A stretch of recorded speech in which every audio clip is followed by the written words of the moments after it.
আসসালামু আলাইকুম। Believer unique মেশিনারির পক্ষ থেকে এটা মেশিনটা ছিল হানি বিওয়াক্স মেশিন। এটা আমাদের সরাসরি চায়না থেকে বাংলাদেশে এটা চলে গিয়েছে। এটা আমরা বাই সি আর বাই এয়ার দুটাই করি। এটা সি এর মাধ্যমে গিয়েছে।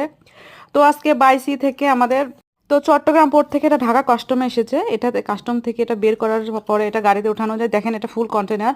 কন্টেনার থেকে এটা বের হয়ে এটা ট্রাকে ওঠানো হবে। তো এটা ফগলিপের মাধ্যমে এটা নামাচ্ছে, নামায় উঠে এটা ট্রাকে উঠাবে। এটা হলো কাস্টমারের ট্রাক নিয়ে আসছিল। তো আপনার কন্টেনার থেকে ওঠায় কাস্টমার এটা চলে যাবে হলো আপনার সিরাজগঞ্জে।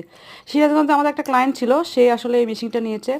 সে আসলে মধু চাষ করে অথবা আপনার এই শীটের মাধ্যমে মানে হানিবিক্স মেশিনের মাধ্যমে শীট তৈরি করে। একটা মৌমাছি মানে আপনার শীট বানিয়ে অথবা যে বাসা করে মধু সংগ্রহ করতে অনেক টাইমের অথবা পরিশ্রমের প্রয়োজন হয়।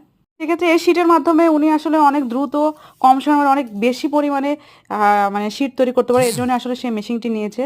তো যারা এই ধরনের সকল মেশিন নিতে চান আমাদের থেকে, আমরা সরাসরি চায়না থেকে বাংলাদেশ সকল ধরনের মেশিনগুলো পাঠিয়ে থাকি। বাই সি বাই এয়ার অথবা ফুল কন্টেনার 40 ফিট ফুল কন্টেনার নিতে চান সেক্ষেত্রেও যোগাযোগ করতে পারেন। তো আজকে আমাদের ডেলিভারিটা এই যে ডেলিভারি টাকে উঠে গেছে আমাদের মেশিনটা। দুইটা ছিল, অনেক বড় এই মেশিনটা ছিল ফুল টাকে।